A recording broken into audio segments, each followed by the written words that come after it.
आज का हमारा टॉपिक है plant growth and development. Start करने से पहले मैं एक मोटिवेशन के तौर पे आपको एक मैच की कहानी सुनाना चाहता हूँ।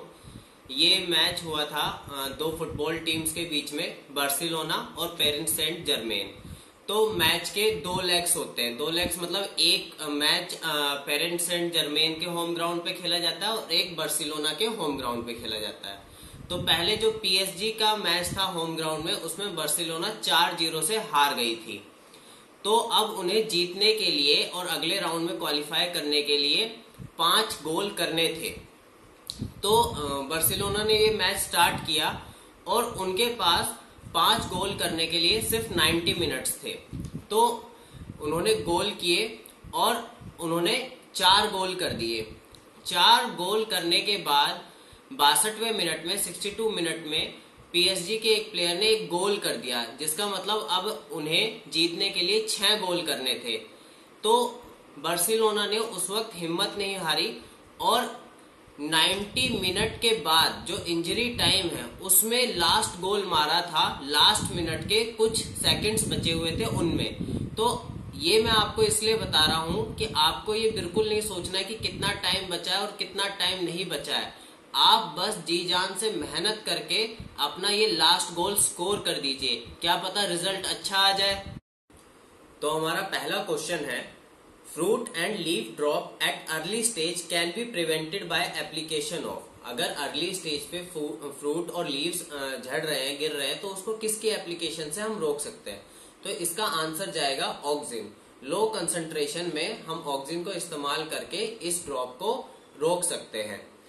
नेक्स्ट हमारा क्वेश्चन है, which of the following pair of hormone would you add to medium to secure shoot as well as root.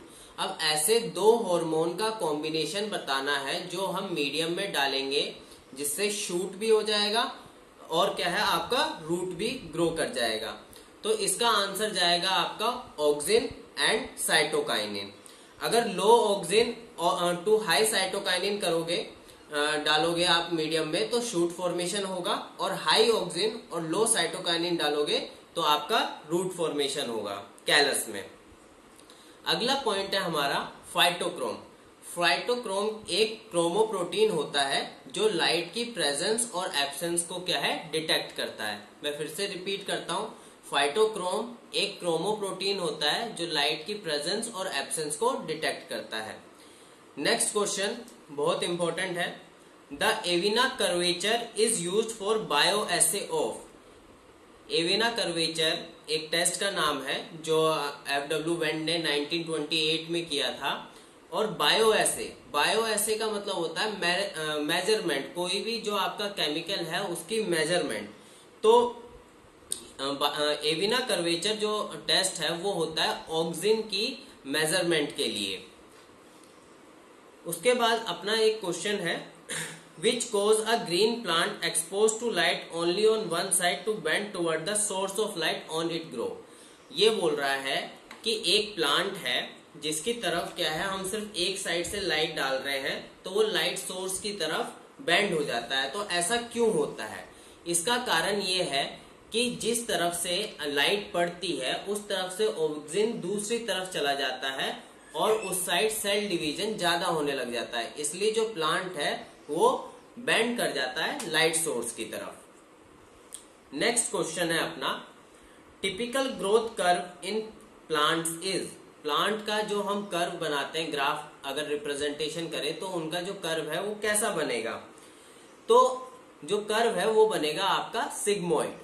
Sigmoid होता है आपका एस शेप्ड कर्व।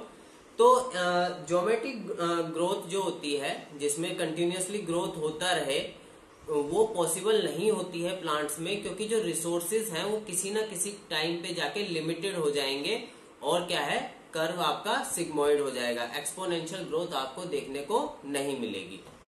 नेक्स्ट एक टर्म है जो मैं आपको समझाना चाहता हूं, इटियोलेशन।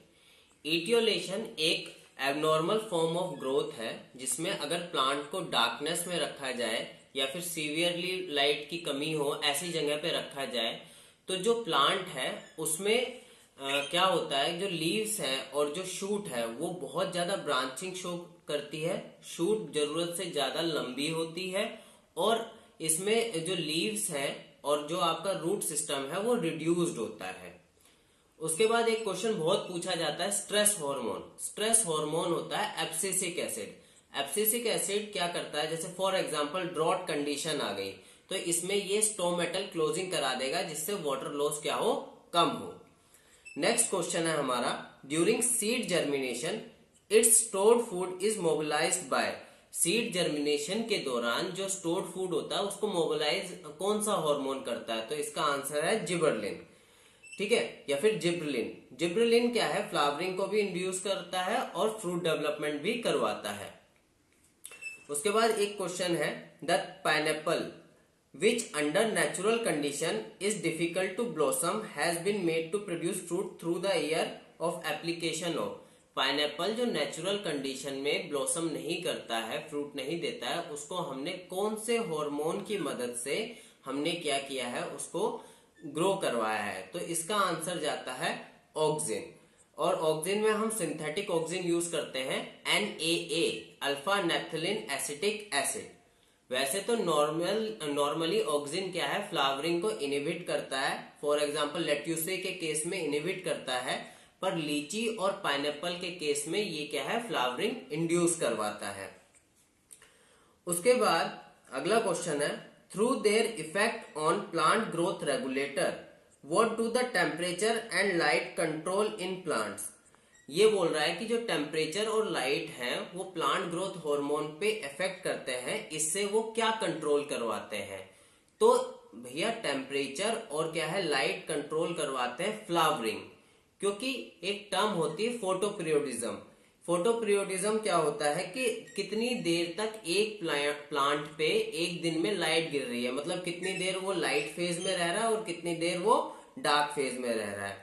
इसमें कुछ शॉर्ट डे प्लांट होते हैं जो क्रिटिकल पॉइंट से कम लाइट चाहिए होती है जिनको, जैसे कि डालिया, और कुछ होते हैं लॉन्ग डे प्लांट जिनको क्रिटिकल पॉइंट से ज्यादा लाइट चाहिए होती है, जैसे कि स्पिनच और लेट्यूसे। नेक्स्ट क्वेश्चन है हमारा, which one of the following generally act as antagonist to gibberellins. तो एंटागोनिस्ट का मतलब होता है परस्पर विरोधी, जो उसके बिल्कुल उल्टा काम करता है। तो जिब्रेलिन्स का परस्पर विरोधी एंटागोनिस्ट होता है एब्सिसिक एसिड। जो जिब्रेलिन्स है वो फ्रूट की डेवलपमेंट को प्रमोट करते हैं और एब्सिसिक एसिड उनमें क्या है, एब्सिशन लाता है, मतलब उनको पूरी तरीके से मैच्योर करता है, डेवलप नहीं होने देता। नेक्स्ट क्वेश्चन है हमारा, vernalization stimulates flowering in. Options है, ऑप्शन ए जमीकन, B turmeric, C carrot, D ginger. अब वर्नलाइजेशन होता है कोल्ड टेम्परेचर का, ठंडे टेम्परेचर का ट्रीटमेंट। तो जमीकन, टर्मेरिक, कैरेट और जिंजर में से आंसर जाएगा कैरेट। कारण कैरेट एक बाइनियल प्लांट है, मतलब जो 2 साल लेता है या 2 सीजन लेता है अपने क्या है, बायोलॉजिकल साइकिल कंप्लीट करने के लिए, पर हम वर्नलाइजेशन की मदद से इसको सिंगल ग्रोइंग सीजन में ही क्या है, फ्लावरिंग करवा सकते हैं। उसके बाद ये सिर्फ एक स्टेटमेंट है जो आपको याद रखना है कि फोटोट्रोपिज्म को सबसे पहले किसमें देखा गया था, टबैको में देखा गया था। सबसे पहले फोटोट्रोपिज्म को टबैको में देखा गया था। नेक्स्ट क्वेश्चन है हमारा, कोइलिंग ऑफ गार्डन पी। जो गार्डन पी की टेंड्रिल होती है, coiling of garden pea tendrils around any support is an example of. तो ये मूवमेंट के बारे में पूछ रहा है। तो जो टेंड्रिल होती है, जैसे आप देखें कि अगर पी की टेंड्रिल है तो अगर एक डंडा लगा दे तो टच होके वो ऐसे रोल करती रहती है, तो ये एग्जाम्पल होता है पॉजिटिव थिग्मोट्रोपिज्म का, टच के हिसाब से मूवमेंट होना, पॉजिटिव थिग्मोट्रोपिज्म। उसके बाद क्वेश्चन है, one of the commonly used plant growth hormone in T placentation. तो टी प्लासेंटेशन में कौन सा हार्मोन कॉमनली यूज होता है, तो इसका आंसर भी है ऑक्सिन, इंडोल 3 एसिटिक एसिड। उसके बाद नेक्स्ट क्वेश्चन है आपका, root development is promoted by. तो अगर क्वेश्चन आपसे ये पूछ रहा है कि रूट और शूट दोनों डेवलप करवाने हैं, तो आंसर जाएगा ऑक्सिन एंड साइटोकाइनिन। पर सिर्फ ये बोला है कि रूट डेवलपमेंट किससे हो रहा है, तो आंसर जाएगा इथाइलिन। लो अमाउंट पे इथाइलिन डाला जाता है जिससे रूट डेवलपमेंट होता है। अगर सिर्फ एक हार्मोन पूछा है रूट डेवलपमेंट के लिए तो इथाइलिन आंसर दे, ना तो ऑक्सिन दे ना साइटोकाइनिन। फिर एक टर्म है फोटोट्रोपिक कर्वेचर। फोटोट्रोपिक कर्वेचर क्या होता है, तो जब एक प्लांट पे एक सिंगल साइड से लाइट मारते हैं और ऑक्सिन दूसरी शेडी तरफ चला जाता है और प्लांट उसकी तरफ मुड़ जाता है, तो इसी को फोटोट्रोपिक कर्वेचर बोला जाता है। ये जो मैच मैंने आपको बताया है इसको द कमबैक या स्पेनिश में ला रेमोटाडा के नाम से जाना जाता है।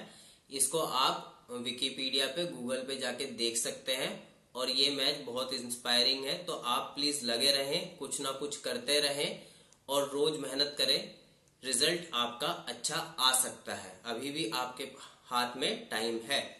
Thank you.